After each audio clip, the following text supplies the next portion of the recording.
I'm in the driftless area with my dad, in a region loaded with small seasonal ponds and depressions between small hills. It's great hiking and a truly beautiful area of the US. It's not exactly the type of area most people have in mind when they imagine duck hunting, but these tiny ponds are often loaded with local wood ducks, and I've never met another waterfowl hunter, even though it's public land. This area lends itself to jumping ducks and pass shooting, but not decoying and calling. The hard part with this type of hunting is finding them and sneaking up for a clear shot before they fly out of range. Shots are often going away shots rather than incoming, as with decoying ducks, which is actually good since it protects the breastmate.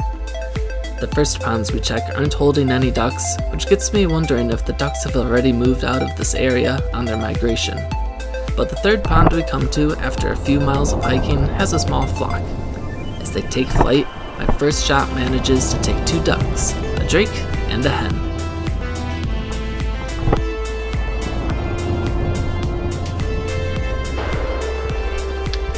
Reload.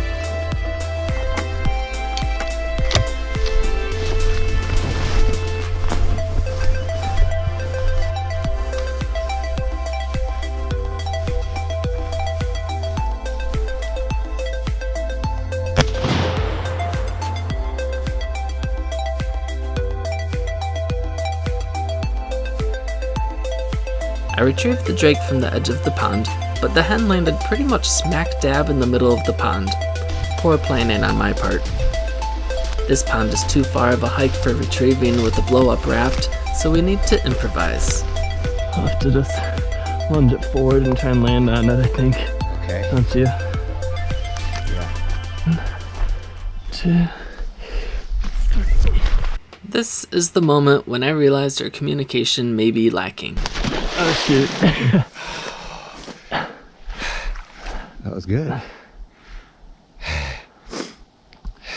didn't know it'd go out I didn't quite either. that much.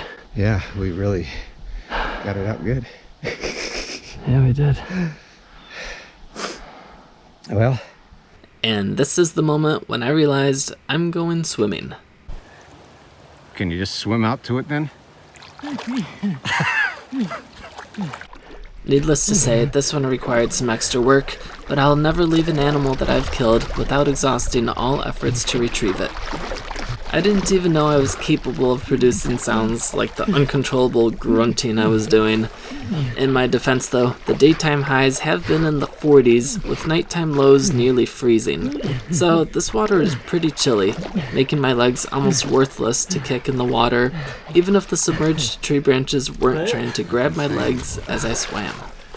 Oh man. Yeah. Okay. Even though it's only 2 ducks, it's a successful hunt, and I'm very thankful for them. The sun starts to break through the cloud cover, and my core temperature starts to climb back to normal, and as often happens at the end of a good hunt, everything seems more beautiful than it should.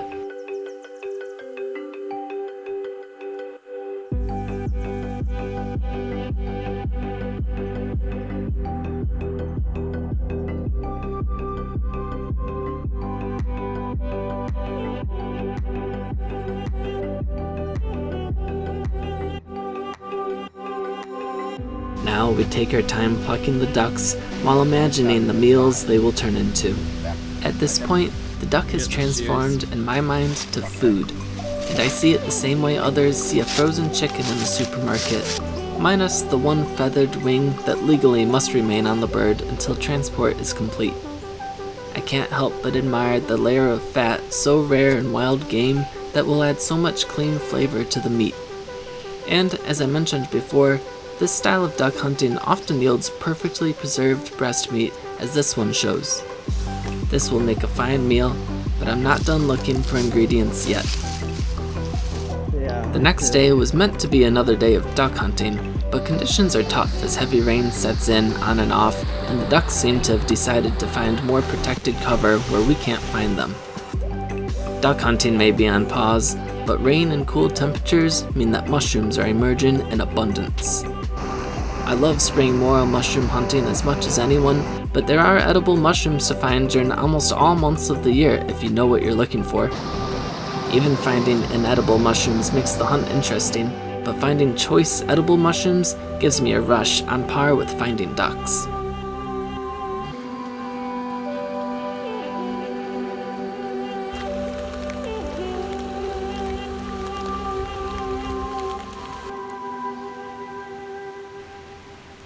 It's late fall in the Midwest, which for me means a focus on oyster mushrooms.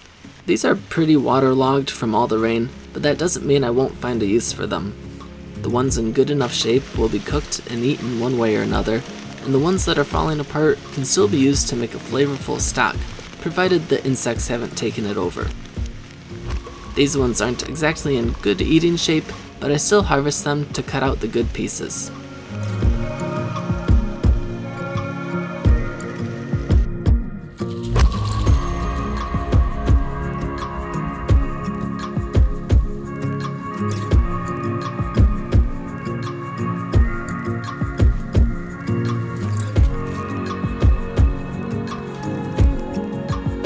Even branches that are barely bigger than twigs can be hosts for good oyster mushrooms.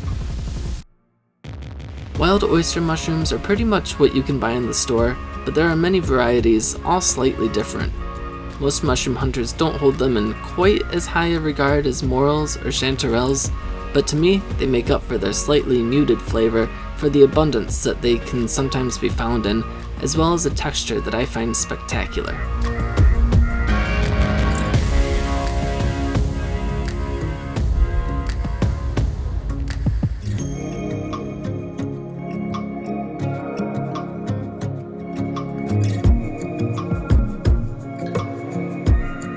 These are perfect specimens.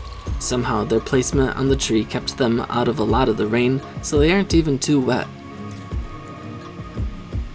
Bunches this size are common and provide enough for a large serving for one, or even enough for a side for two people, but sometimes they can be found in much, much bigger flushes.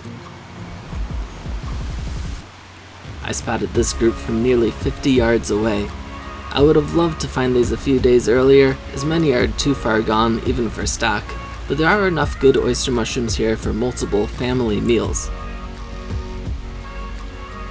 You really don't want to use a plastic bag to collect mushrooms. They will cause them to go bad extremely quickly with no airflow, but this is all I have, and it'll only be used very briefly to get them to the car.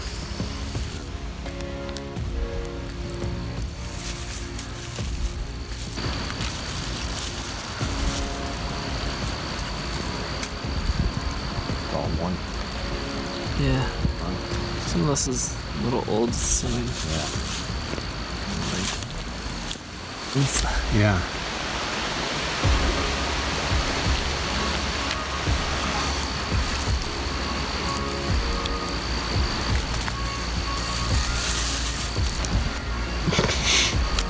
Squirt you.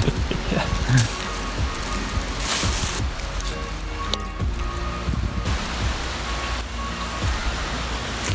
Hand it.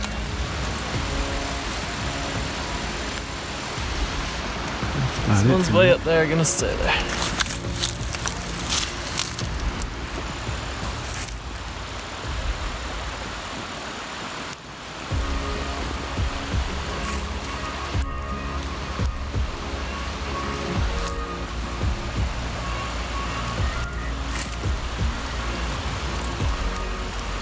I reach what I can, but I can't just leave the others, so I use what I have around to get the high ones.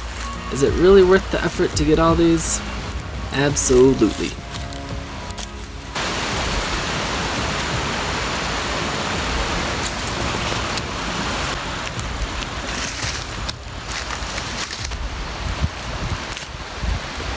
That's a big one.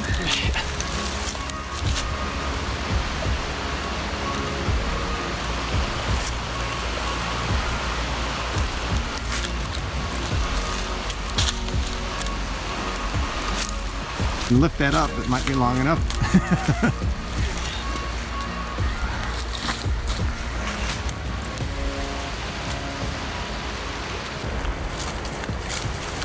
That's a good haul. Now I have a couple really special ingredients that deserve some special preparation. I'm making smoked wood duck and oyster mushroom risotto. I don't have time to make the dish right away, so I prepare the mushrooms for freezing by parboiling them whole for just a couple minutes, then sealing in a freezer bag and freezing.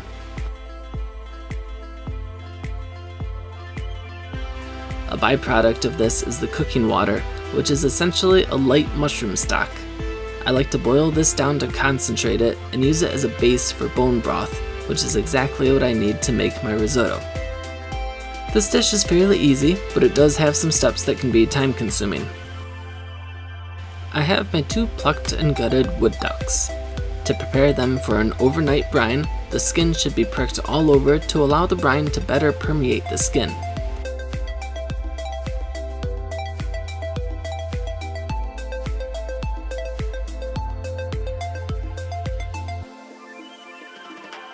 I keep the brine very simple for smoking ducks, just 4 cups of water, a 1/4 cup of kosher salt, and a teaspoon of No. 2 pink salt.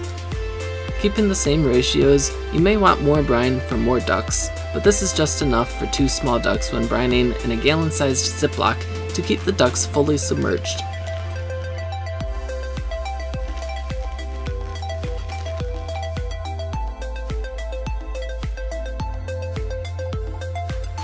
Keep in the fridge overnight, about 8 hours. Good risotto requires cooking in stock, which I'm going to be making fresh. I start to prepare some of the ingredients while the ducks brine. I'm chopping 1 large onion and reserving a 1/4 cup of the chopped onion for later.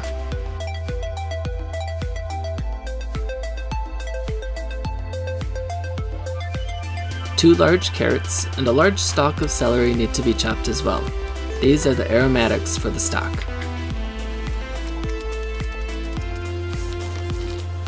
Fast forward to morning, and it's time to remove the ducks from the brine. The ducks should be patted as dry as possible and then allowed to sit out for a couple hours with good airflow to dry the outside very well, which is important so that the smoke will adhere properly.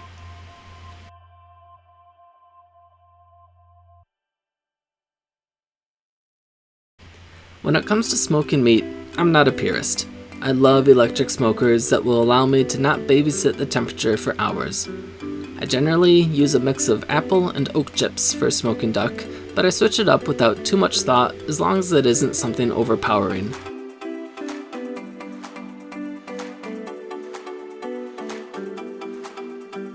Aim for 200 degrees Fahrenheit for around 5 or 6 hours for a good long slow smoke, but boost up the temperature at the very end to crisp up the skin just a little.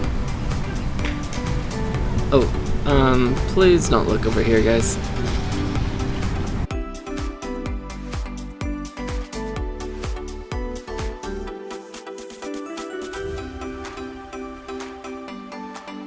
When they're ready, you'll have this gorgeous, crispy, golden skin. After letting the duck rest for a few minutes, I'm going to carve the duck, removing the breast and drumsticks.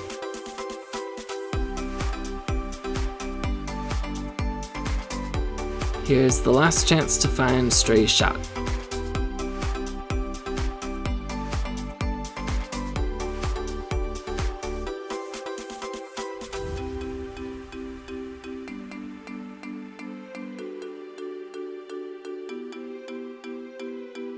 The carcasses and any meat scraps are being put to full use to make a super quick but super flavorful smoky stock. Into the pressure cooker go the carcasses and scraps, onions, carrots, celery, fresh parsley, and our secret ingredient, mushroom broth that was reserved from parboiling the oyster mushrooms. It is concentrated broth, so add water until everything is covered. 45 minutes on high will bring out all the flavors.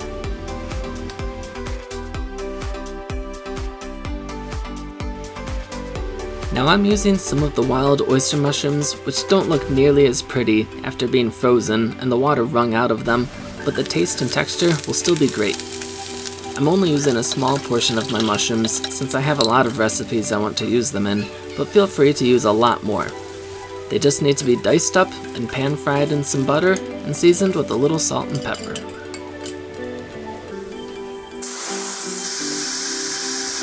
Once the pressure cooker volcano stops erupting, the stock is strained through a paper towel-lined colander. Then, we'll continue to use the magical pressure cooker to make risotto using essentially the Fagor never-fail risotto recipe.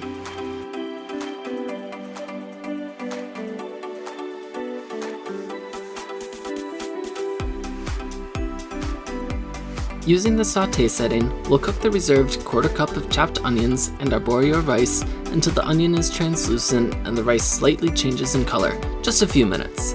Then, it's deglazed with some white wine and the quick duck stock is added.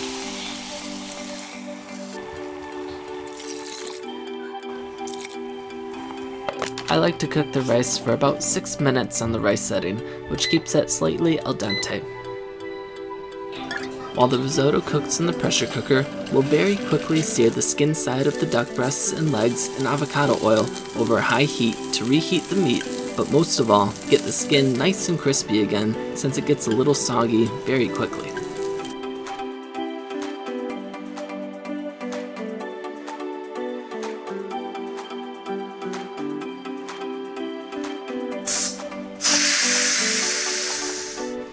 Once the rice is done cooking, add the oyster mushrooms, grated Parmesan cheese, and fresh chopped parsley and stir. You're left with risotto that is truly just as good as if you took the time to make it traditionally on the stove, adding a little stock at a time.